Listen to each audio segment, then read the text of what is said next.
Hallelujah. හැමෝටම ජේසුස් පිටයි. දෙවියන් වහන්සේ අපින් බලාපොරොත්තු වෙන්නේ මොකද්ද? එකක් කියන්නේ. 1 පේත්‍රස් පළවෙනි පරිච්ඡේදයේ 15 වෙනි පදයේ කියන මා ශුද්ධව සිටින්නාක් මෙන් නුඹලාත් ශුද්ධව සිටින්න. දේව දරුවනේ අපි ජීවත් වෙන්න ඕනි කොහමද? ශුද්ධ ලෙස ජීවත් වෙන්න ඕනි. අපි ධර්මිෂ්ඨ ලෙස ජීවත් වෙන්න ඕනි. අපි අවංක ලෙස ජීවත් වෙන්න ඕනි. අපි දෙවියන් වහන්සේ ප්‍රසන්න වූ ජීවිතයක් අපි ජීවත් වෙන්න ඕනි. අපි විනයානුකූලව අපි ජීවත් වෙන්න ඕනේ. අපි දෙවියන් වහන්සේ තුල ජීවත් වෙන්න. මෙන්න මේ ජීවිතය තමයි දෙවියන් වහන්සේගේ ඇස් ඉදිරියේ ප්‍රියමනාප. දෙවියන් වහන්සේගේ කැමැත්ත කරන්න ඔබව කැප කරන්න.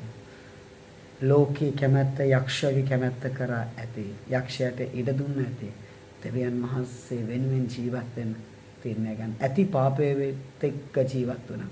ජේසුත් එක්ක ජීවත් වෙන්න. God bless you.